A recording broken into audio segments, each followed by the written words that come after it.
ఈ అవకాశం ఇచ్చిన దేవాదేవ మహోన్నాథుడి, నాకు ఈ సమయం ఇచ్చిన యాజకులకు పూర్వజు మీ అందరి వందనాలండి. ఈరోజు మనం తెలుసుకునే వాక్య భాగం ఏంటంటే యెషయా 6వ అధ్యాయము 1 నుంచి 9 వరకు మనం చదవగా విన్నామండి. అయితే మన బైబిల్లో చాలా మంది ప్రవక్తలకు దర్శనాలు కలిగినాయండి.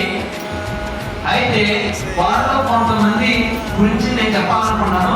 వారు ఎవరంటే మొదటిగా సమూయేలు. ఎవరిని? సమూయేలు. బాలుడుగా ఉన్నప్పుడు దేవుడు తనని దర్శించి నిబంధన మందసము పట్టబడుతుందని చెప్పాడు. అలాగే రెండో వ్యక్తి ఎవరంటే యిర్మీయా. దేవుడు యిర్మీయాకి దర్శనాన్ని కలిగేశాడు. ఏం దర్శనం అంటే ఇశ్రాయేలు ప్రజలు 70 సంవత్సరాల తర్వాత తిరిగి వాళ్ళ దేశానికి వెళ్తారని దర్శనాన్ని దయచేశాడు. అలాగే మూడో వారు నెబుకద్నెజరుకి ఒక దర్శనం కలిగింది.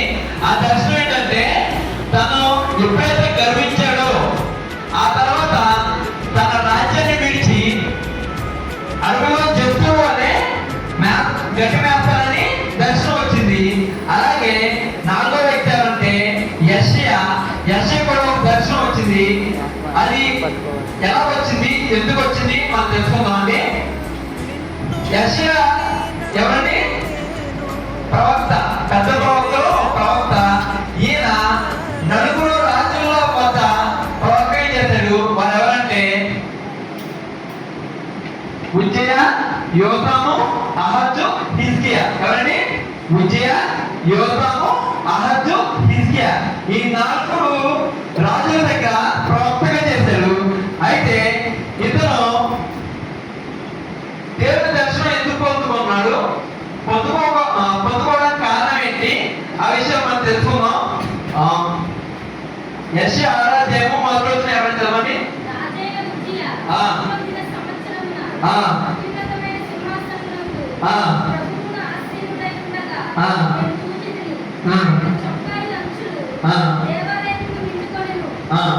చాలండి. ఇక్కడ మనం చూస్తూ ఉంటే అత్యున్నత సింహాసనం మీద ప్రభు ఆశీనుడగా నేను చూచింది. ఎవరన్నారని? యెషయాకి దర్శనం వచ్చింది. అది ఎప్పుడు వచ్చిందంటే ఉజ్జయ చనిపోయిన సంవత్సరంలోనే యెషయాకు దర్శనం వచ్చింది. అది ఎక్కడ ఉందంటే రెండో దినవృత్తాంతంలో 26వ అధ్యాయము 1 నుంచి 4 వరకు ఎవరైనా చదవండి. దీంట్లో మనం ఉజ్జయ ఎలా చనిపోయాడు, చనిపోకముందు ఏం చేస్తాడు, చనిపోవడానికి కారణం ఏంటో మనం తెలుసుకుని మళ్ళీ యెషయా 6వ అధ్యాయంలోకి మనం అవుతాం. 1 నుంచి 4 వరకు ఎవరైనా చదవండి.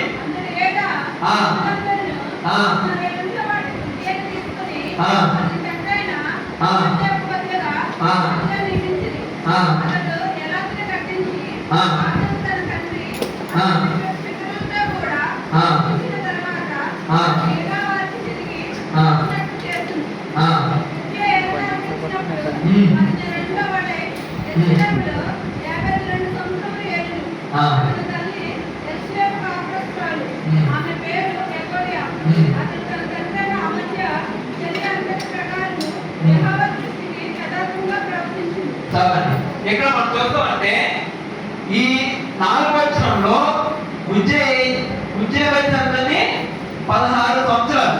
16 సంవత్సరాల్లో తన తండ్రి బదులుగా రాజుగా నియమించబడ్డాడు. ఎందుకంటే అమధ్య చనిపోయాడు కాబట్టి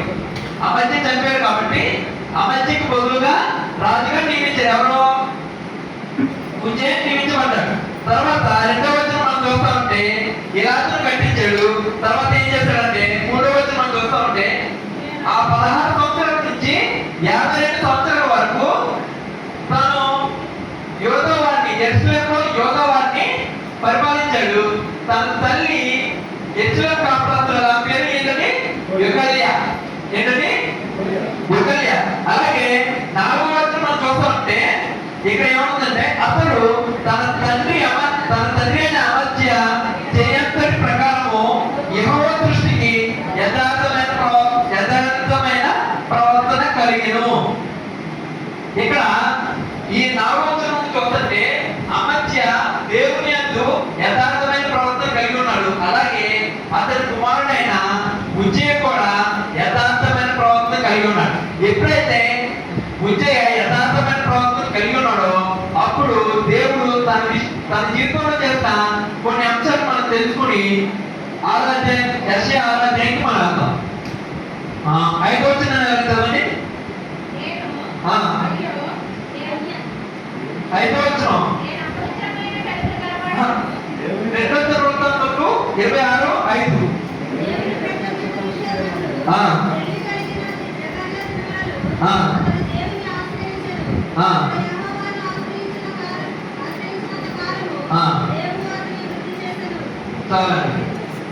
ఇక్కడ మనం చూస్తుంటే 5వ వచనంలో దేవుడు ఉజ్జయ జీవితంలో చేసిన మొదటి అంశం మనం చూస్తాం. ఏంటంటే ఉజ్జయ దేవుని యందు యథార్థమైన ప్రవర్తన కలిగి ఉండడం వలన ఎప్పుడైతే ఉజ్జయ దేవుని ఆశ్రయించాడో అప్పుడు దేవుడు ఏం చేశాడని వర్ధిల్ల చేశాడు. ఎవరిని? ఉజ్జయ. ఎందుకు వర్ధిల్ల చేశాడు? ఎందుకంటే దేవుని యందు యథార్థమైన ప్రవర్తన కలిగి ఉన్నాడు కాబట్టి. ఎవరో? ఉజ్జయ దేవుని యందు యథార్థమైన ప్రవర్తన కలిగి ఉన్నాడు కాబట్టి దేవుడు ఉజ్జయను మొదటిగా ఏం చేశాడు? వర్ధిల్ల చేశాడు. అలాగే 7వ వచనం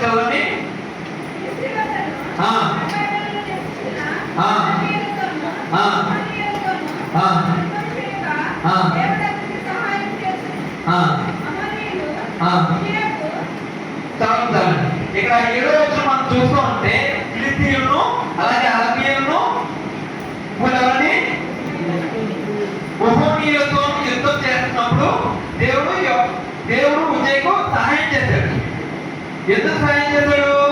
ఎందుకంటే ఉజ్జయ దేవుని యందు యథార్థమైన ప్రవర్తన కలిగి ఉన్నాడు కాబట్టి. ఎప్పుడైతే యథార్థమైన ప్రవర్తన కలిగి ఉన్నాడో అప్పుడు దేవుడు ఉజ్జయ జీవితంలో చేసిన మొదటి అంశం ఏంటంటే అతన్ని వర్ధిల్ల చేయడం. ఉజ్జయని వర్ధిల్ల చేయడం. 2వ అంశం ఏంటంటే ఉజ్జయకు సహాయం చేయడం. 3వ అంశము 8వ వచనం ఒకసారి చదవండి.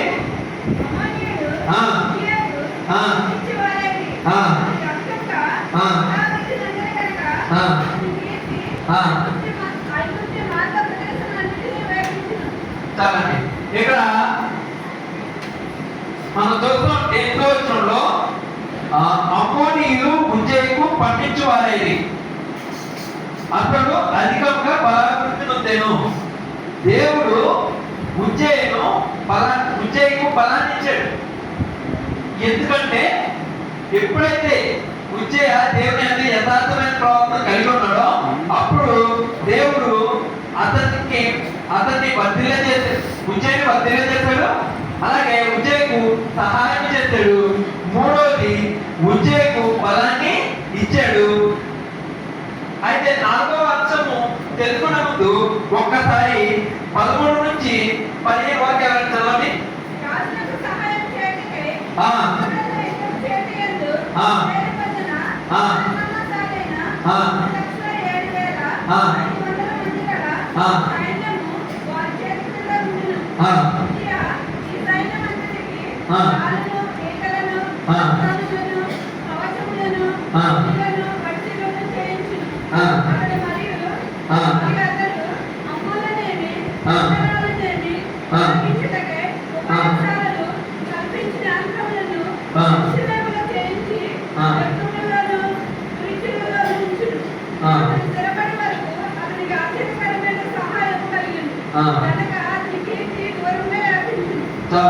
ఇక్కడ మనం చూస్తూ అంటే ఉజ్జయ కింద సైన్యం ఉందంట.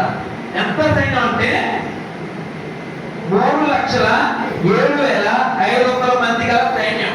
ఆ సైన్యానికి ఏం చేశాడు? దాడులు, శిరస్త్రాణం, కవచములు, ఈటలు, పొడిసెలు ఇవన్నీ తయారు చేయించిన తర్వాత దేవుడు అతని జీవితంలో చేసిన 4వ అంశం ఏంటంటే ఆశ్చర్యకరమైన సహాయం. అది ఏంటంటే శత్రువుల్ని అంతం చేయడానికి, శత్రువుల్ని పూర్తిగా సమూలంగా నాశనం చేయడానికి ఏం చేశాడంటే రాళ్లను విసిరే యంత్రాన్ని తయారు చేశాడు. అలాగే ఎక్కువ బాణాలను విసిరే యంత్రాన్ని తయారు చేయించాడు. అంత జ్ఞానాన్ని దేవుడు ఉజ్జయికించాడు. ఎందుకు ఇచ్చాడంటే ఎప్పుడైతే యథార్థమైన ప్రవర్తన కలిగి ఉన్నాడో ఉజ్జయ్య దేవుని యొక్క యథార్థమైన ప్రవర్తన కలిగి ఉన్నాడో అప్పుడు దేవుడు ఉజ్జయ్యకు చేసిన విషయం ఏంటంటే మొదటి వర్తిగా చేశాడు ఉజ్జయిని, రెండోది సహాయం చేశాడు, మూడోది బలాన్ని ఇచ్చాడు, నాలుగోది ఆశ్చర్యకరమైన సహాయం. ఆ తర్వాత దేవుడు అతన్ని ఎక్కువగా స్థిరపరిచాడు, బాగా స్థిరపరిచాడు. అతను బాగా స్థిరపరిచిన తర్వాత తనకి ఏమైందంటే గర్వం వచ్చింది. ఏమైంది? గర్వం వచ్చింది. ఎప్పుడైతే గర్వం వచ్చిందో అప్పుడు యాజకులు చేయాల్సిన పని యాజకులు చేయకుండా ఉజ్జయి చేశాడు. యాజకులు చేయాల్సిన పని ఏంటి? యాజకులు మందిరంలో చేయాల్సిన పని ఏంటండి? దేవుడికి దూపం వేయడం. అది యాజకులు చేయాలి. అయితే ఇక్కడ ఉజ్జయి ఏం చేశాడంటే యాజకులు చేయాల్సిన ఆ పనిని యాజకులు చేయకుండా యాజకులు చేయాల్సిన పని ఉజ్జయి చేయడం వలన మళ్ళీ యాజకుల మీద కోపడ్డాడు. ఎప్పుడైతే యాజకుల మీద కోపడ్డాడో దేవుడు అప్పుడు అతన్ని ముద్దాడు. ఎవరిని? ఉజ్జయి. అప్పుడు దాకా తనకి సైన్యం ఉంది, చాలా శత్రువుని చంపగలిగిన చాలా ఆయుధాలు ఉన్నాయి ఆయన దగ్గర. కానీ ఎప్పుడైతే తాను దేవుడికి విధేయత చూపించుకుంటే, ఎప్పుడైతే దేవుడికి వ్యతిరేకంగా పనిచేస్తాడో వ్యతిరేకమైన పనిచేస్తాడు అప్పుడు దేవుడు అతన్ని పొందాడు. మొత్తం వల్ల అతను చనిపోయాడు. అయితే అతను చనిపోయిన తర్వాత మనం ముందుగా మాట్లాడుకున్నాం ఏంటి? నలుగురు రాజుల వద్ద యెషయా ప్రవక్తగా చేశాడు అని మాట్లాడుకున్నాం కదా. ఆ నలుగురు రాజుల్లో ఉజ్జయ దగ్గర యెషయా ప్రవక్తగా చేసినప్పుడు యెషయా ఉజ్జయ చనిపోయినప్పుడు అతను చనిపోయిన మాట విని బాధపడి దేవుడు ప్రార్థన చేశాడు. అయ్యా, ఇంత పరాక్రమశాలి అయిన ఉజ్జయ చనిపోయాడు, ఇంత సైన్యంలో ఉజ్జయ చనిపోయాడు, అయ్యా సింహాసనం ఖాళీ అయిపోయింది, ఇప్పుడు ఏం చేయాలి? యోధా ప్రజల్ని ఎవరు కాపాడతారని దేవుడు ప్రార్థించినప్పుడు దేవుడు అతనికి దర్శనాన్ని కలిగజేశాడు. అది యెషయా ఆరాధ్యము మొదటి రోజున ఒకసారి చదవండి.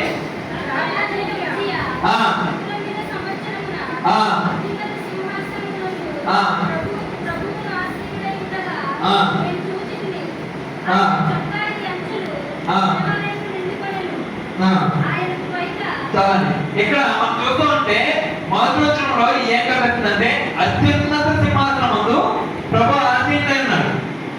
అది ఎప్పుడు? ఉజ్జయ రాజు చనిపోయిన సంవత్సరం. ఎప్పుడైతే ఉజ్జయ చనిపోయాడో ఆ సంవత్సరంలోనే యెషయాకు దర్శనం కలిగింది. ఆ దర్శనం ఏంటంటే అత్యున్నత సింహాసనం ముందు ప్రభు ఆసీనుడై ఉండగా యెషయా చూశాడు.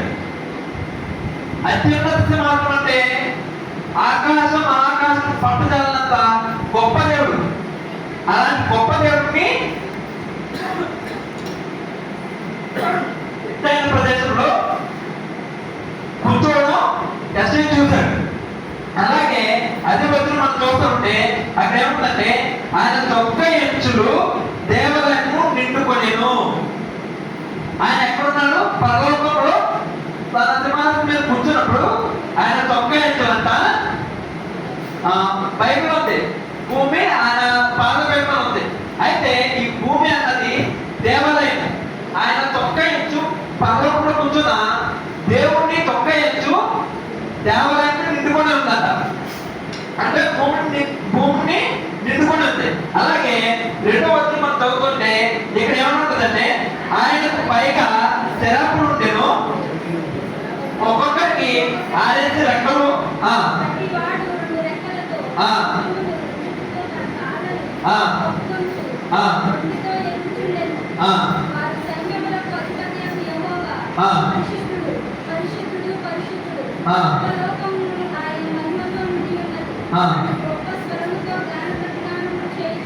చాలండి.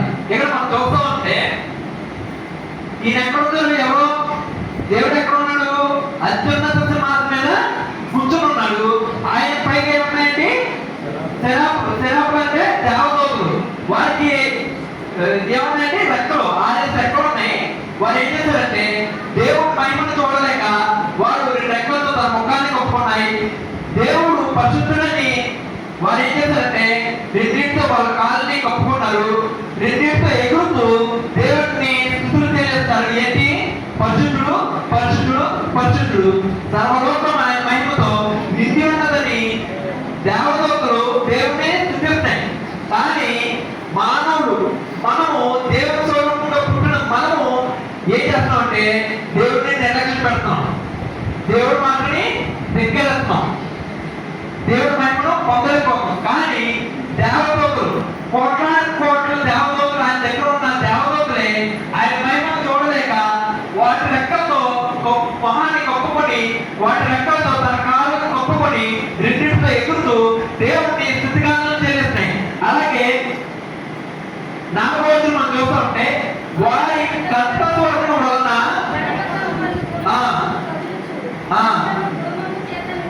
చాలండి. ఇక్కడ వాటి కంఠస్వరం వలన ఏమైందంట? మందిరమంతా దూరం చేత నిండి ఉన్నది. అలాగే కర్ప కమ్ములు అలాగే పునాదులు కదిలించబడినాయంట. అంటే వారు దేవుని ఎలా స్థిరంగా ఆలోచించారు. అంత దేవుని ఎలా స్థిరంటే ఆ తర్వాత మనం చదువుతుంటే అక్కడ ఏమన్నదంటే నేను అపవిత్రమైన ప్రజలు గలవాళ్ళను, అపవిత్రమైన ప్రజలు గల జనుల మధ్య నివసించేవాళ్ళను నేను నశించి రాజులు సైన్యంలో కలిపి యెహోవాను నేను కళ్ళారా చూచిస్తున్నాను అనుకుంటుని. ఈ మాట ఎవరు చెప్పండి? యెషయా చెప్పారు. యెషయా విజయ ప్రతిబంధించిన తర్వాత ఆ దర్శనం చూసి, ఏ దర్శనం? దేవుడు అత్యున్నత సింహాసనంతో ఆశీర్వదించిన ఆ దర్శనం చూసి ఆ తర్వాత దేవదూతలు ఆయన స్థితించడం చూసి ఆయన తట్టుకోలేక ఆయన పాపి అని తన నేతృత్వం ఒప్పుకున్నాడు. నేను పాపినయ్యా, నేను పాపాత్ములైన జనం మధ్యలో నేను నేర్పిస్తున్నాను, నేను నశించిపోతున్నాను అని తన నేతృత్వం ఒప్పుకున్నాడు. వాక్యం ఏం చేశాడు? దేవుడిని దర్శనాన్ని పొందుకున్నాడు. రెండోది తాను పాపి అని తన నేతృత్వం ఒప్పుకున్నాడు. మూడోది ఏం చేశాడంటే 7వ వచనము, 8వ వచనం ఎవరు చదవండి?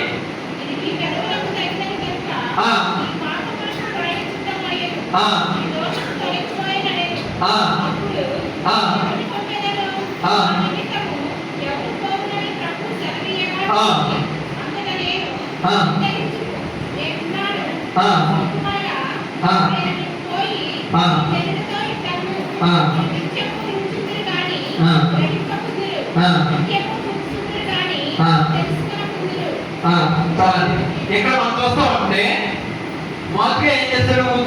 యెషయా దేవుడి దర్శనాన్ని పొందుకున్నాడు.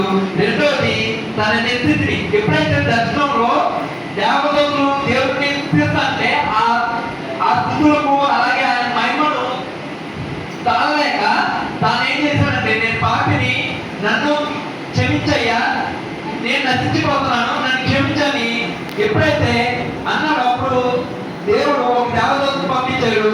ఆ దేవదూత ఏం చేస్తుందంటే తానుతో నిప్పును తీసుకుని తన నోటిని, ఎవరి నోటిని? యెషయా నోటికి తగిలించినప్పుడు తనలో ఉన్న పాపమునకు ప్రాయశ్చిత్తం అయింది, అలాగే దోషం తొలగిపోయింది. అక్కడ కారు నొప్పి, అక్కడ నొప్పు దేని సాదృశ్యం అంటే పరిశుద్ధాత్మ సాదృశ్యం. దేని సాదృశ్యం అండి?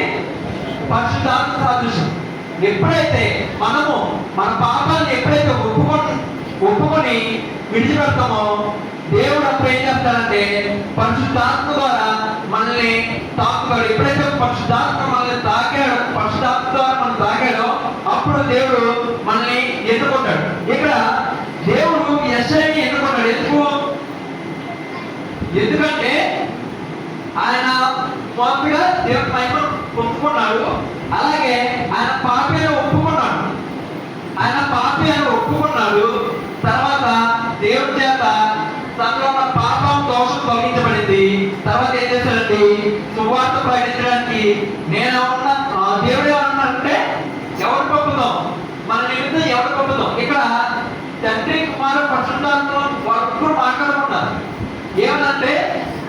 గొప్పదో మన విషయం సువార్త ప్రకటించడానికి ఎవరు గొప్పదో అన్నప్పుడు యెషయా ఏమన్నాడంటే నేనున్నాను నన్ను గొప్ప దేవా అని యెషయా అన్నాడు. కానీ మన బైబిల్లో కొంతమంది ప్రవక్తలు దేవుడు సువార్త ప్రకటించమని చెప్పినప్పుడు వారు చదువుకున్నారు. వారు ఎవరంటే మోషే. దేవుడు ఏం చెప్పాడంటే మోషే తన ప్రజల్ని తీసుకురామని చెప్పాడు. ఎక్కడున్నారు? ఐగుప్తు దేశంలో ఉన్నప్పుడు తన ప్రజల్ని తీసుకురామని చెప్పినప్పుడు మోషే ఏం చేశాడు? అయ్యా నేను నచ్చివాడిని, నాకంత సామర్థ్యం లేదు అని చెప్పాడు, చదువుకున్నాడు. అలాగే యెర్మియా, దేవుడు యెర్మియాకి ఏమని చెప్పాడంటే నువ్వు సువార్త ప్రకటించడానికి రా అన్నప్పుడు అయ్యా నేను చదవాన్ని, నా వల్ల కాదని చెప్పాడు. అలాగే యోనా, దేవుడు యోనాకి ఏం చెప్పాడు? అయ్యా నినివే పట్టణంలో పాపలు పడి ఉన్నారు, వారి సువార్త ప్రకటించు అని చెప్తే యోనా ఏమని చెప్పాడంటే వారు మీ ప్రజలు ఇచ్చిన వారు, వారికి నేనంటే సువార్త చెప్తాను, నేను చెప్పనని తను ఏం చేశాడు? తార్షీషుకి పారిపోయాడు. ఇక్కడ మనం చెప్పుకున్న ఈ వ్యక్తులందరూ సువార్త ప్రకటించమని దేవుడు చెప్పినప్పుడు మీరు ఏం చేశారంటే చదువుకున్నారు. కానీ యెషయా మాత్రం అయ్యా నేనున్నాను నన్ను పప్పము, నీ సువార్త ప్రకటించిన నేనున్నాను నన్ను పప్పు అని ధైర్యంగా తన ముందు ఉన్నాడు. అలాగే ఇప్పుడు మనం ఏం చేయాలంటే మనం మొదలుగా చదువుకున్నాం అత్యున్నత మాత్రం లేదు ప్రభా అత్యున్నట్టుగా యెషయా చూసాడు చదువుకున్నాం. అలాగే రెండో వచనంలో దేవదూతలు ఆయన స్థుతించడం చూసాం. అంటే ఇక్కడ మనం ఏం గమనిస్తున్నాం? దేవుడు ఎంత గొప్పవాడు మనం గమనిస్తున్నాం. అలాగే 95వ కీర్తన వస్తుంది ఏంటి? 95వ కీర్తన వస్తుంది ఏంటి?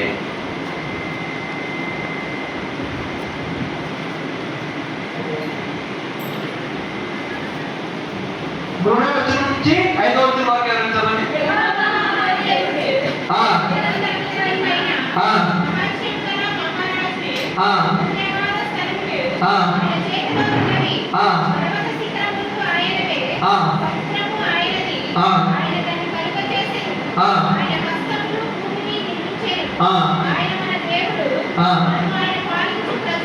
చాలా ఇక్కడ మనం చూస్తుంటే ఈ వచనంలో దేవుడు చేసిన మహత్య కార్యములు, అద్భుత కార్యం మనం చూస్తాం.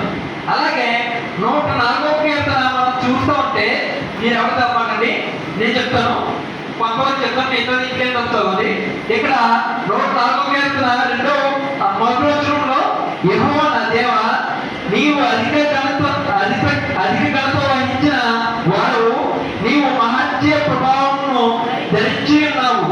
మనం ఇట్లాగా ఈ 104వ కీర్తన చదివితే ఆయన చేసిన అద్భుత కార్యాలు, ఆయన చేసిన మహత్య కార్యాలను చూస్తాం.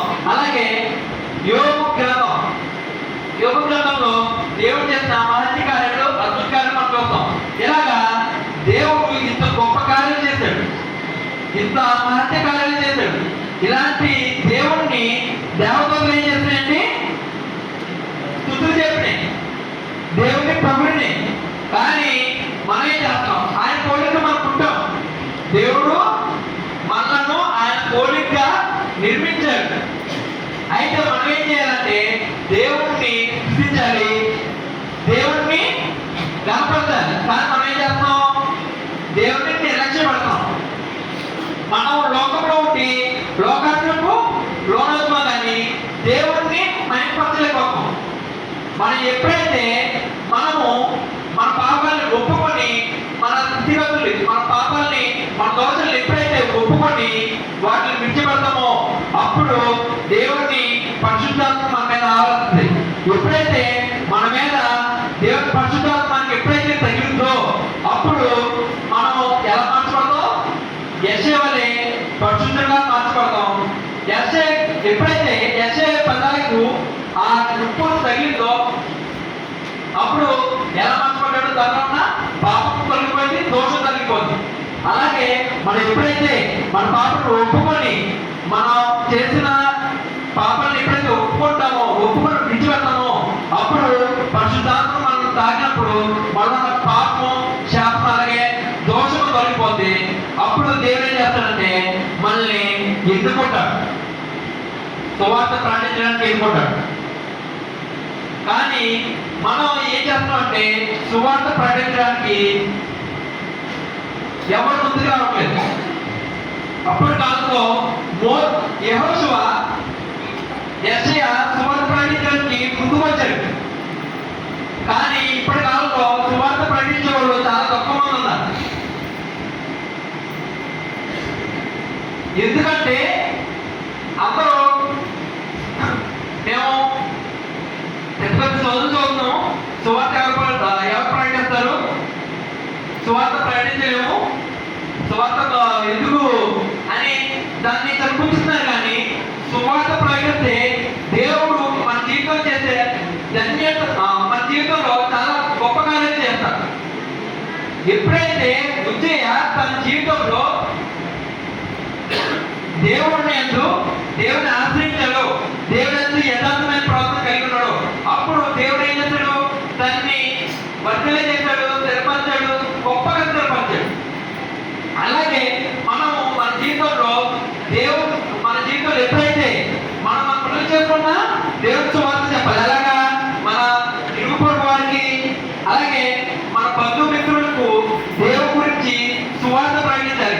యెషయా గ్రంథంలో మనం చూస్తూ ఉంటే ఈ యెషయా గ్రంథము 66 అధ్యాయులు ఉంటాయి. ఈ 66 అధ్యాయులు ఒక మినీ బైబిల్ అంటారు. ఏమంటారండి? మినీ బైబిల్ అంటారు. ఈ 66 అధ్యాయాలలో సగం పాత నిబంధన, సగం కొత్త నిబంధన ఉంటుంది.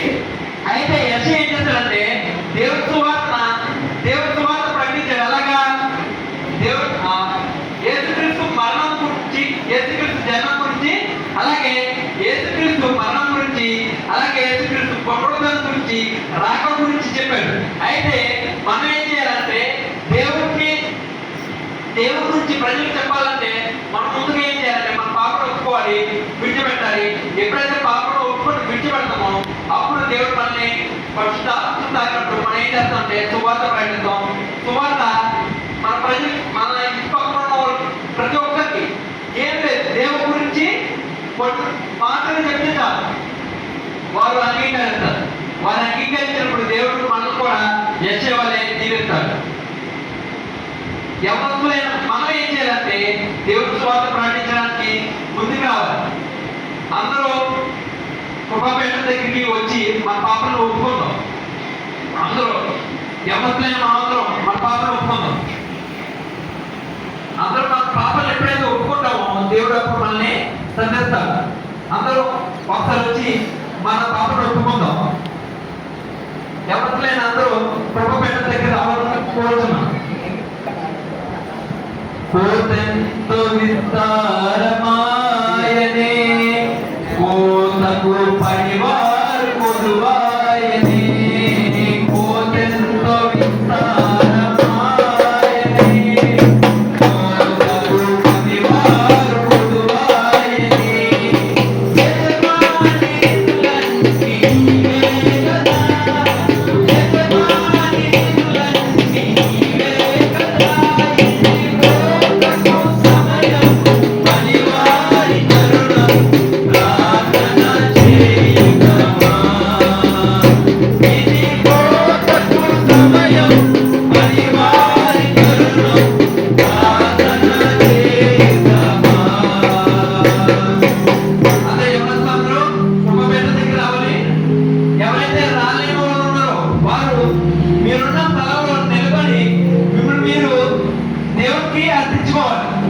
మీరు చేసిన ఇప్పుడు దాకా మీరు దేవునికి విధేయతగా లేకపోతే ఇప్పుడు నుంచి మనం విధేయతగా ఉందాం. మన గురించి అందరూ ప్రార్థన చేస్తారు.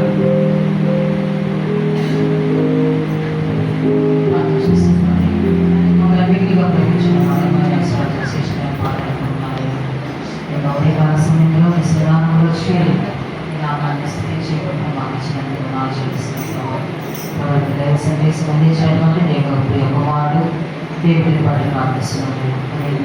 పెద్ద ప్రవర్తన గురించి, విషయాల గురించి, విజయాల గురించి, అమర్యాల గురించి, అనేకమైనటువంటి ప్రవర్తన గురించి తెలియజేస్తూ వారు ఏ విధంగా పాపంలో పడిపోయారో పాపం నుంచి విడుదల పొందుకున్నప్పుడు మీరు వారిని హెచ్చించి దీవించి ఆశీర్వదించిన విధానాన్ని పట్ల ఆశిస్తున్నారు కృపాపీఠం దగ్గర తలవంచి మోకరిస్తున్నటువంటి ప్రార్థిస్తున్నటువంటి ప్రతి ఒక్క ఎవరి బిడ్డలందరినీ జ్ఞాపకం చేసుకున్నారు. ఒక బిడ్డని దీవించండి, వారి హృదయాలను సమర్పించుకుంటానికి సహాయం చేయండి. వీళ్ళ యొక్క చదువులో తోడుకోండి, వీళ్ళ యొక్క ప్రయాణాలు రాకపోతే తోడుకోండి, వీళ్ళకి మంచి ఆరోగ్యం తెచ్చండి. వీళ్ళ వాక్యాన్ని మర్చిపోకుండా హృదయాన్ని చిన్న పలక మీద ముద్ర చేసుకుని వాక్యానుసారమైన జీవితాన్ని పిల్లలను జీవించడానికి సహాయం చేయమని మా గ్రామంలో ఉన్నటువంటి మా సంఘంలో ఉన్న ప్రతి ఒక్క యవన బిడ్డలను యవనరాండ్రని ప్రతి బిడ్డను మీరు ఆశీర్వదించి మీరే మహిమ ప్రభావం ఘనత పొందాలని యేసు నామములో ప్రార్థిస్తున్నాం తండ్రి. ఆమేన్. హల్లెలూయా.